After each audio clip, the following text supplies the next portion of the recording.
Hello students, स्वागत है आप सभी का आपके अपने यूट्यूब चैनल जीएसएम में। मैं कल्पना तिवारी आज आपके लिए बीएड फर्स्ट ईयर का पेपर 4 का थर्ड वीडियो लेकर के आई हूँ, जिसमें मैं आज आपसे चर्चा करूँगी भाषा और समाज का संबंध और भाषाई विविधता की अवधारणा। इसके बाद जो भी वीडियो आएगा वो आपका नया चैप्टर होगा और भाषा और समाज का संबंध आज मैं इस पर आपसे चर्चा करूँगी। इसमें मैंने कुछ पॉइंट भी लिखे हुए हैं। सर्वप्रथम हम चर्चा करेंगे भाषा और समाज का क्या संबंध है। भाषा और समाज का अटूट संबंध है। क्यों है? क्योंकि मनुष्य जो है, भाषा कौन बोलता है? मनुष्य बोलता है। और मनुष्य जो है एक सामाजिक प्राणी है और समाज में रहने के लिए उसे सामाजिक संबंध स्थापित करने पड़ते हैं और उसे भाषा की आवश्यकता पड़ती है। एक सोशियोलॉजी में, समाजशास्त्र में एक परिभाषा है कि समाज जो है वो सामाजिक संबंधों का जाल है। समाज कैसा है? सामाजिक संबंधों का जाल है। मतलब जो व्यक्ति समाज में रहता है उसके सामाजिक संबंध एक दूसरे के साथ स्थापित होते ही हैं। इसी तरह से भाषा है। भाषा के माध्यम से ही वो सामाजिक संबंध डेवलप होते हैं। बिना भाषा के कोई व्यक्ति अपने सामाजिक संबंध स्थापित नहीं कर सकता। अगर भाषा ना होती, सोचिए अगर भाषा ना होती तो पूरा संसार क्या होता? अंधकार में हो जाता। एक व्यक्ति का जीवन अंधकार में हो जाता और वो निराशा से भर जाता। तो भाषा और समाज का संबंध कैसा है? अटूट संबंध है। ऐसा नहीं कि भाषा सिर्फ मनुष्य के, व्यक्ति के ही पास है। भाषा पशु-पक्षियों के पास भी है, जानवरों के पास भी है। और एक गूंगा व्यक्ति जो बोल नहीं सकता, भाषा उसके पास भी है। वो भी अपने भावों, विचारों एवं अभिव्यक्तियों को व्यक्त करता है। भाषा उसके पास भी है। बस अंतर इतना है कि जो लोग बोल लेते हैं वो अपनी भाषा को मौखिक रूप से अपने विचारों, भावों को व्यक्त कर देते हैं, और जो व्यक्ति बोल नहीं पाते हैं वो अपनी भाषा, अपने भावों एवं विचारों को सांकेतिक रूप से व्यक्त करते हैं। अगर आपका ये क्वेश्चन दीर्घ आता है, लॉन्ग में पूछा जाता है, तो आपको विस्तार से ये पॉइंट्स लिखने पड़ेंगे। इसके अंदर अपने भाव एवं विचारों को आपको भी व्यक्त करना है, वो भी एक भाषा के अंदर। एग्जाम्पल के तौर पे समझ लीजिए, इसको मैं आपको अपनी भाषा के माध्यम से आप तक पहुंचा रही हूँ, ठीक है। और अगर यही प्रश्न एग्ज़ाम में आ जाता है तो आप इन सारे पॉइंट्स को लेकर के क्या करोगे? एक आप लोग लिखित रूप से अपने भाव एवं विचारों को क्या करोगे? संप्रेषित करोगे। मीन्स उस कॉपी में आप लिख दोगे और उस कॉपी को जो भी चेक करेगा वो पढ़ेगा, उसके अकॉर्डिंग आपको अंक दिए जाएंगे। तो ये क्या हुआ? ये एक तरीके से सामाजिक संबंध स्थापित होगा। एक तरीके से आपने अपनी भाषा, अपने भावों, अपने विचारों को व्यक्त किया। तो ये सब किसके द्वारा किसके द्वारा संभव हो पाया? भाषा के माध्यम से। और किसने किया? एक व्यक्ति के, मानव के द्वारा ही। तो भाषा और समाज का अटूट संबंध है, और इन दोनों की जो अटूट संबंध बनाने वाली जो कड़ी है वो क्या है? वो कड़ी है मानव। अब इसमें फर्स्ट पॉइंट देखते हैं, भाषा से सामाजिक अस्मिता। सामाजिक अस्मिता से तात्पर्य है समाज में आपकी क्या वैल्यू है, क्या आपकी रेपुटेशन है, क्या आपकी योग्यता है। ये किस पर निर्भर करती है? भाषा पर। एक भाषा ही ये निर्धारित करती है कि समाज में आपकी क्या योग्यता है, क्या आपकी रेपुटेशन है, क्या आपका अस्तित्व है। वो किसके माध्यम से पता चलता है? भाषा के माध्यम से।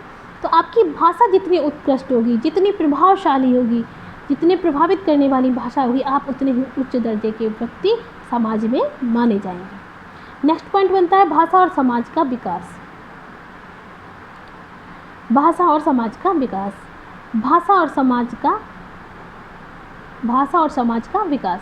भाषा और समाज का विकास से तात्पर्य है हमारा कि समाज में रहने के लिए भाषा का विकास आवश्यक है, और भाषा का विकास के लिए समाज का विकास अत्यंत ही आवश्यक है। अब इन दोनों का विकास कैसे संभव हो पाया?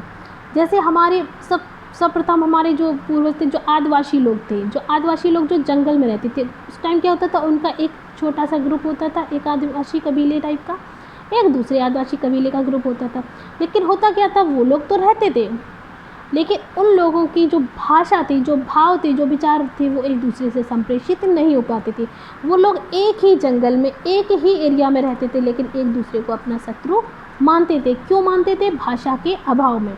क्योंकि वो अपने भावों एवं विचारों को एक दूसरे से व्यक्त नहीं कर पाते।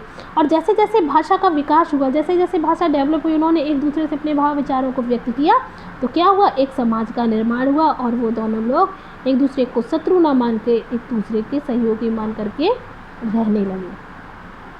तो इससे क्या हम इससे मतलब मेरे बताने का तात्पर्य है कि भाषा और समाज का एक दूसरे से अटूट संबंध है, लेकिन इस अटूट संबंध को कायम रखने के लिए व्यक्ति की भी आवश्यकता है, उसके भाव और विचारों को व्यक्त करने को संप्रेषण, जब वो संप्रेषित कर लेगा किसी दूसरे व्यक्ति से, तब एक सभ्य एक अच्छे समाज का निर्माण होगा। लेकिन एक अच्छे और सफल समाज का निर्माण करने के लिए उसको भाषा की आवश्यकता पड़ेगी। नेक्स्ट पॉइंट क्या बनता है, भाषा से समाज के मूल्यों की सृष्टि। भाषा से समाज में रहने के लिए भाषा के माध्यम से ही उसके मूल्यों का पता चलता है। मीन्स उसके जीवन के क्या असूल हैं, क्या उसके तरीका है, उसके जीवन का क्या लक्ष्य है, वो सब किससे पता चलता है, एक भाषा के माध्यम। और एक भाषा के माध्यम से ही एक व्यक्ति समाज में रह कर के अपने समस्त जिम्मेदारियों को, अपने समस्त जो भी उसके स्वप्न हैं उनको पूर्ण करता है। एक भाषा के माध्यम से वो अपने जीवन का निर्वाह करता है, अपने जीवन की गतिविधियों में सफलता अर्जित करता है। वो कैसे, एक भाषा के माध्यम से ही अपने जीवन के सभी मूल्यों को निर्वाह करता है, अपने जीवन में सफलता को अर्जित करता है। कैसे, भाषा के माध्यम से ही। और भाषा के माध्यम से ही वो जो भी उसके अंदर भाव होते हैं, प्रक्रिया होती है, व्यक्ति उनको वो संप्रेषित कर सकता है। नेक्स्ट पॉइंट बनता है भाषा और समाज शास्त्र। नेक्स्ट पॉइंट क्या था, भाषा और समाज शास्त्र। भाषा और समाज शास्त्र का अटूट संबंध है। यहाँ मैंने बताया भाषा और समाज का क्या है, अटूट संबंध है। और इन दोनों को अटूट संबंध को जोड़ने की कड़ी जो क्या है वो है मानव। भाषा हम कहाँ सीखते हैं, समाज में रह करके सीखते हैं। भाषा हम कहाँ सीखते हैं, समाज में रहते हैं। और समाज में रहने के लिए हमें किसकी आवश्यकता पड़ेगी, भाषा की आवश्यकता पड़ेगी।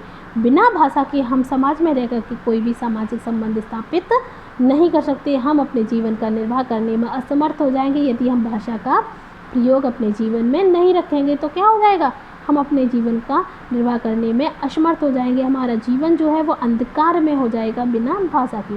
और यदि आपके पास भाषा है और आप किसी समाज में नहीं रहते हैं या आप अपने भावों विचारों को व्यक्त नहीं करते हैं, कोई भी सामाजिक संबंध स्थापित नहीं करते हैं, तो भी आपका जीवन कैसा हो जाएगा, अंधकार में आपका जीवन हो जाएगा। आप अपने जीवन में किसी भी लक्ष्य की प्राप्ति नहीं कर सकते।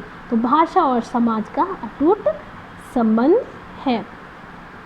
भाषा क्या है, भाषा के माध्यम से ही व्यक्ति अपने व्यवहारिक संरचना को गतिविधि देता है। उसके व्यवहार जो होते हैं वो समाज में भाषा के माध्यम से ही आगे बढ़ते हैं। नेक्स्ट देखते हैं भाषा और सामाजिक विकास। भाषा और सामाजिक विकास का क्या तात्पर्य है। भाषा जो है, भाषा के माध्यम से ही बालक अपनी इच्छा, आवश्यकता आदि को दूसरों तक पहुंचाता है। भाषा का माध्यम ही होता है सामाजिक विकास। सामाजिक विकास का होता है किसी समाज का विकास। और किसी समाज का विकास कैसे होगा, भाषा के माध्यम से। और भाषा के माध्यम से कैसे होगा, जब व्यक्ति अपने भावों विचारों को किसी दूसरे व्यक्ति तक संप्रेषित करेगा तो ही उस समाज का विकास अच्छे से हो पाएगा। और फिर चाहे वो समाज हो, कोई देश हो, या फिर कोई भी, चाहे विश्व की ही बात क्यों ना करें, कोई संसार की ही बात क्यों ना करें, यदि कोई देश किसी दूसरे देश से कोई भी संबंध स्थापित नहीं करता है तो अकेले वो देश आगे नहीं बढ़ सकता। उसकी जो भी सफलता है वो वहीं की वहीं रुक जाएगी।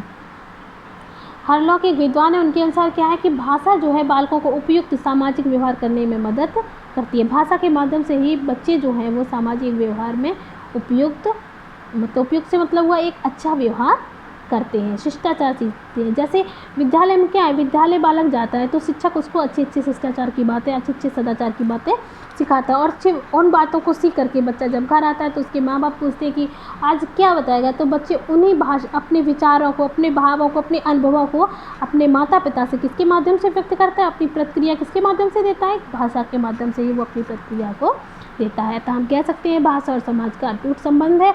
और भाषा और समाज के अटूट संबंध को बनाए रखने में मानव जो है उसकी अत्यंत ही महत्वपूर्ण कड़ी है। अब देखते हैं भाषाई विविधता की अवधारणा। भारत क्या है, भारत हमारा देश बहुभाषा भाषी देश है। यहाँ पर बहुत सारी बोलियों वाला ये देश है, यहाँ पर बहुत सारी बोलियाँ बोली जाती हैं। हमारा देश जो है बहुभाषा भाषी है। भारतीय समाज में बहुत सी भाषाएं बोली व समझी व लिखी जाती हैं। और हमारा देश क्या माना जाता है, बहुभाषी देश माना जाता है। बहुत से लोग तो इसलिए बहुभाषी मानते हैं क्योंकि यहाँ की जो अखबार हैं, फिल्में, किताबें, टीवी, रेडियो और जो भी कार्यालय आदि हैं, उनके जो भी कामकाज होता है वो बहुत सारी भाषाओं में एक साथ होता है। भारत में कहा भी गया है कि भारत में विविधता में एकता देखने को मिलती है। विविधता में एकता हमें कहाँ देखने को मिलती है? भारत में ही देखने को मिलती है। एक उदाहरण के तौर पे बताया गया, जैसे कि भारत जो है बहुभाषी देश है। अगर कोई भी किसी भी बच्चे के माता पिता जो हैं वो भले ही मातृभाषा अपनी कोई भी भाषा हिंदी बोलते हैं, मान लीजिए वो हिंदी बोलते हैं, और बच्चा जो है वो इंग्लिश मीडियम स्कूल पढ़ रहा है तो वो इंग्लिश बोलना सीख जाता है।